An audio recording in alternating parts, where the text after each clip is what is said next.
Христу, прывітанне ўсім, добрай раніцы. Логіка сэрца і логіка інтэлекту.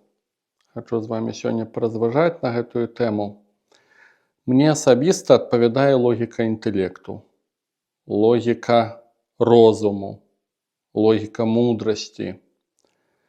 Канешне, это нібыта ўсе розныя паняцці, і тым не менш яны звязаныя з працэсам разважання, пазнання, аналізу. Для мяне, як для мужчыны, як і многім мужчынам, гэта, напэўна, важна, это характэрна для нас. Але для мяне таксама это важна, проста як для асобы. Я так пазнаю Святое Пісанне, так разважаю, аналізую, задаю пытанні, думаю, завісаю, гружуся. І лічу, што так ёсць, так правільна. Не выпадкова Христос ходзіць, прапаведвае. Каб людзі нешта зразумелі, пачулі, каб ім дайшло. Недзе там у дыспуты Христос уваходзіць, недзе закідвае нейкія вобразы, каб людзі думалі. Мы у нашай веры хрысціянскай базуем на Святым Пісанні. Не проста на нейкіх традыцыях, малітвах, каб вось проста хадзілі, выконвалі, маліліся, пасвячалі, вылівалі нешта. База нашая, гэта Святое Пісанне. Гэта аснова, каб зразумець, што гаворыць Христос. У Евангеліі ад Матвея мы чуем, што зерне, кінутае Богам у зямлю, Божае Слова, калі чалавек не разумее, прыходзіць злы і вырывае пасеянае Богам. Ты можаш маліцца, ты можаш быць правільным, пабожным, добрым, але не разумееш таго, што гаворыць Бог, не прабуеш гэтага рабіць, і зерне Божае не прарастае. І вось усе гэтыя моманты, яны звязаныя з нейкай логікай нашай, аналізам, спосабам мышлення. І для мяне, канешне, это блізка. І мы кажам, што вера наша павінна быць разумнай, і гэта праўда.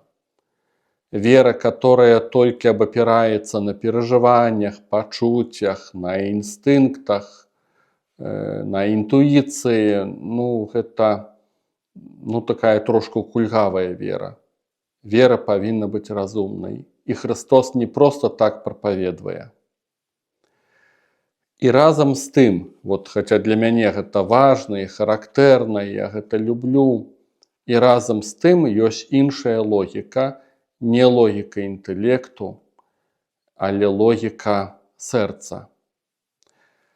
Напрыклад, апостол Пётр, который ідзе па вадзе, ён не кіруецца логікай інтэлекту.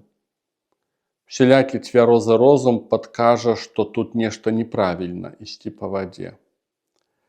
І калі ўключаецца яму логіка інтэлекту, ён якраз такі пачынае аналізаваць, бо ён убачыў вецер, ён усвядоміў увогуле, што ён такое зрабіў дзіўнае, і ў гэты момант ён пачынае тануць. Альбо апостол Ян, который на апошняй вячэры спачывае, мы там не разумелі гэта, ці на плячы Хрыста, ці на грудзях Хрыста, мне так не адпавядае ні тое, ні другое. І таксама, канешне, блізка там не маю намёкаў на тое, што нейкія там схільнасці мае апостол Ян да гомасексуалізма ці нешта там падобнае. Не дай Бог ні ў якім выпадку. І разам з тым, гэта логіка сэрца. Это логіка таго, хто чуе, як б'ецца сэрца Божае. І ніхто з апосталаў прэтэнзій не мае да яго. І Пётр нават пытаецца, каб Ян, які бліжэй да Хрыста, каб ён задаў гэтае пытанне: «Господі, а хто цябе здрадзіць?» І таксама ў гэтым эпізодзе я бачу скарэй логіку не інтэлекту, а логіку сэрца. Некалі я быў сведкам, калі Бог праз аднаго чалавека прагаварыў і патлумачыў, задаў такое пытанне. Мы разважалі пра Марыю Магдалену, которая пасля ўваскрашэння Хрыста, яна сядзіць каля гроба і плача, і чуе голас Христовы, не пазнае яго, думае, што это садоўнік, і кажа: «Калі гэта ты забраў яго, скажы мне, куды яго паклалі, я пайду і вазьму яго цела». І калі мы разважалі гэты тэкст, я быў сведкам гэтай гісторыі, то Гасподзь праз аднаго чалавека сказаў: дзе тут логіка інтэлекту? Жанчына, кволая жанчына, меншая памерамі, скажем так, яна хоча на сабе вынесці цела дарослага мужчыны. Спрабуйце ўявіць сабе гэтую карціну. Вось назавіце сваю вагу, колькі у вас там, 50, 60, 70 кілаграм, 80, я недзе бліжэй да сотні. І цяпер дабаўце 1/3 плюс-мінус. І ўявіце сабе, што вам такую вагу трэба на сабе вынесці. Вось я спрабую карціну гэтую ўявіць, бо я служу ў Росіцы з айцом Чэславам. Ён, скажем так, большай вагі, больше габарытаў, чым я. Ну і плюс-мінус, не ведаю, колькі ён там важыць, але кілаграм 130 хіба што. Я вось уяўляю сабе гэтую карціну, каб мне на сабе, вот на сваіх плячах вынесці ксяндза Чэслава. Куды-небудзь там. Нават не магу сабе ўявіць, як это. І тут Магдалена, доўга не думаючы, яна кажа: «Скажы мне, я вот так вот просто пайду, забяру яго і на сабе панясу». І Христос вось гэтаму чалавеку, я быў гэтага сведкам, і Христос кажа: дзе тут логіка? Дзе тут думка? Дзе тут аналіз? Яна кіруецца сэрцам. І вось гэты момант, ён важны. Мне нават па-свойму так няпроста пра это разважаць, таму што я інакш, я не кіруюся з логікай такой, як Пётр, который па вадзе пайшоў, як Ян ці Марыя Магдалена. Я не такой логікай кіруюся. Але перад Богам ёсць вось эта логіка, яна важная. Логіка сэрца. Хоць мне яна як бы і не надта там і характэрная. Я быў сведкам некалі такой гісторыі кранальнай, калі будучы яшчэ студэнтам, і мы з нашай малітоўнай групай мы паехалі, такія рэкалекцыі мелі, і там моладзь пайшла купацца на возера в свабодным часе.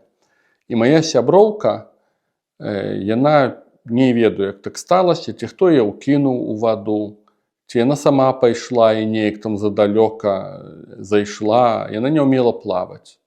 Яна ў гэтай вадзе ў возера стала тануць. І маса людзей, агромная колькасць моладзі, іншыя людзі, там турысты, хто адпачываў, яна тонець, яна кліча на помач, ніхто ўсур'ёз не ўспрымае гэтага. Здаецца, што это жарты. І тут ёйная сяброўка, яе звалі Беата. Беата, благаслаўлёная з лацінскай мовы. І вось гэтая сяброўка, яна кінулася ў ваду яе ратаваць. І сяброўка не ўмела плаваць. І ў выніку яны тонуць удваіх. І калі сабразіў хлопец, што яны тонуць, ён кінуўся за імі трэцяй, выцягнуў і адну, і другую на бераг. І тады вось моя гэтая сяброўка, Моніка, яна ў гэтай Беаты пытаецца: «Што ты рабіла? Ты нармальная? Ты ж не ўмееш плаваць, як ты кінулася мяне ратаваць?» На што Беата адказала: «Ты моя сяброўка. І другой логікі няма». І я памятаю, усе такія ўражаныя былі, збянтэжаныя гэтай гісторыяй, ніхто не чакаў гэтага. І, увогуле, трагедыя магла адбыцца, што так будуць людзі тануць. І ўражаныя былі вось гэтым учынкам. І я тады зразумеў, што слава Богу, што ёсць такія гісторыі. Усё магло скончыцца трагедыяй, але это зусім іншая логіка. Это логіка любві, логіка сяброўства. Это не логіка разліку, не логіка інтэлекту. Это зусім іншая логіка. І я думаю, што для Господа яна важная, гэтая логіка. Многія служыцелі Божыя, яны менавіта такую логіку мелі. Логіку любві, логіку сэрца. Я ўпэўнены, што такую логіку меў Абрагам, Марыя Багародзіца, апосталы, многія прарокі старога запавету. Там вельмі шмат нестыковачак, нелагічнасці, неадэкватнасці. Але там ёсць логіка сэрца. Яна іншая.